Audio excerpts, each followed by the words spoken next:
ओम नमो भगवते वासुदेवाय नमः। हरे कृष्ण। श्री शिवाय नमस्तुभ्यम। आज भाद्रपद मास का पहला प्रदोष व्रत है। रविवार के दिन यह व्रत आने के कारण इसे रवि प्रदोष व्रत भी कहा जाता है। प्रदोष व्रत हर महीने दोनों पक्ष की त्रयोदशी तिथि को रखा जाता है। प्रदोष व्रत हिंदू धर्म में एक महत्वपूर्ण दिन माना जाता है। इस दिन का शास्त्रों में खास महत्व होता है। इस पवित्र दिन व्रत रखने से अक्षय फलों की प्राप्ति होती है। साथ ही यह तिथि भगवान शिव और देवी पार्वती की पूजा के लिए सबसे उत्तम मानी गई है। धार्मिक मान्यताओं के अनुसार यह दिन शिव पूजन के लिए विशेष होता है। ऐसा कहा जाता है कि इस व्रत को श्रवण और पठन किए बिना व्रत पूर्ण नहीं माना जाता है। इसलिए इस दिन प्रदोष व्रत कथा का श्रवण और पाठन अवश्य करना चाहिए। रविवार के दिन को भाद्रपद माह के शुक्ल पक्ष की त्रयोदशी तिथि है।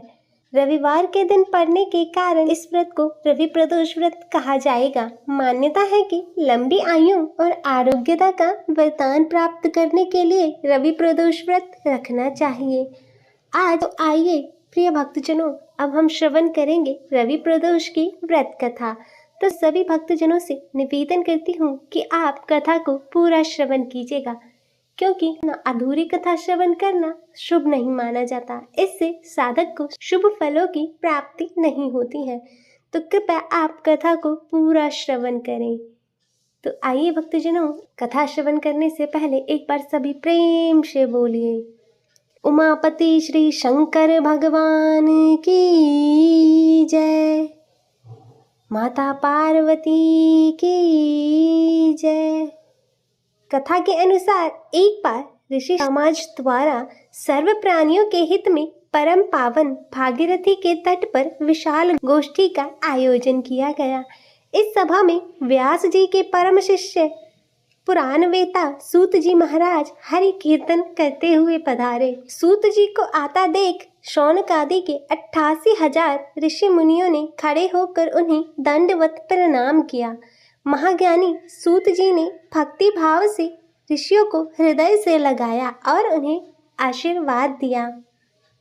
विद्वान ऋषिगण और सभी शिष्य आसन पर विराजमान हो गए। मुनिगण श्रद्धा भाव से पूछने लगे कि हे परम दयालु, कलिक काल में भगवान शंकर की भक्ति किस आराधना द्वारा उपलब्ध होगी? कृपया हम लोगों को बताने की कृपा करें, क्योंकि कलयुग के सर्व प्राणी पाप कर्म में रहकर वेद शास्त्रों से विमुख रहेंगे। हे मुनि श्रेष्ठ, कलयुग में सत्कर्म की और किसी की रुचि नहीं होगी। जब पुण्य क्षीण हो जाएगा तो मनुष्य की बुद्धि बुरे कर्मों की ओर स्वयं प्रेरित होगी, जिससे दुर्विचारी पुरुष वंश सहित समाप्त हो जाएंगे। इस भूमंडल पर जो मनुष्य ज्ञानी होकर भी ज्ञान की शिक्षा नहीं देता, उस पर परम पिता परमेश्वर कभी प्रसन्न नहीं होते। हे महामुनि, ऐसा कौन सा व्रत है जिससे मनोवांछित फलों की प्राप्ति होती है? कृपया कर हमें बतलाइए। ऐसा सुनकर दयालु हृदय से सूत जी कहने लगे कि श्रेष्ठ मुनि और शौनक जी, आप धन्यवाद के पात्र हैं। आपके विचार प्रशंसनीय और सराहनीय हैं। आप वैष्णव अग्रगण्य हैं, क्योंकि आपके हृदय में सदा परिहित की भावना समाहित है। इसलिए हे शौनकादि ऋषियों, सुनो, मैं उस व्रत को विषय में बतलाता हूँ, जिसे करने से सभी पापों से मुक्ति मिलती है। धन वृद्धि, दुख विनाशक, सुख प्राप्त कराने वाला, संतान देने वाला और मनोवांछित फल की प्राप्ति करने वाला व्रत है। यह व्रत तुमको सुनाता हूँ, जो किसी समय भगवान भोले शंकर ने माता सती को सुनाया था, और उनसे प्राप्त यह परम श्रेष्ठ उपदेश मेरे पूज्य गुरुजी ने मुझे सुनाया था, जिसे समय पाकर आपको मैं शुभ बेला में सुनाता हूँ। सूत जी कहने लगे कि आयु वृद्धि, स्वास्थ्य लाभ के लिए त्रयोदशी का व्रत करें। इस व्रत की विधि इस प्रकार है। सुबह स्नान कर निराहार व्रत रहें। शिवजी का ध्यान करें।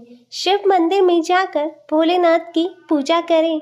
पूजा के बाद अर्धपुंड का त्रिपुंड तिलक धारण करें। शिवलिंग पर बेलपत्र चढ़ाएं। धूप दीप अक्षत से शिवजी की पूजा करें। शिवजी को ऋतु फल अर्पित करें।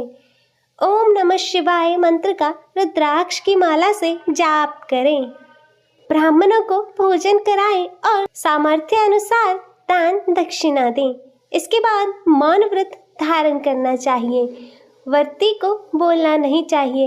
इस व्रत में हवन आहुति भी देनी चाहिए। शौनकादि ऋषि बोले, हे पूज्यवर, आपने यह बताया कि यह व्रत परम गोपनीय, मंगलप्रद और कष्ट निवारक है। कृपया यह बताने का कष्ट करें कि यह व्रत किसने किया था और उसे क्या फल की प्राप्ति हुई। श्री सूत जी बोले, आप शिव के परम भक्त हैं।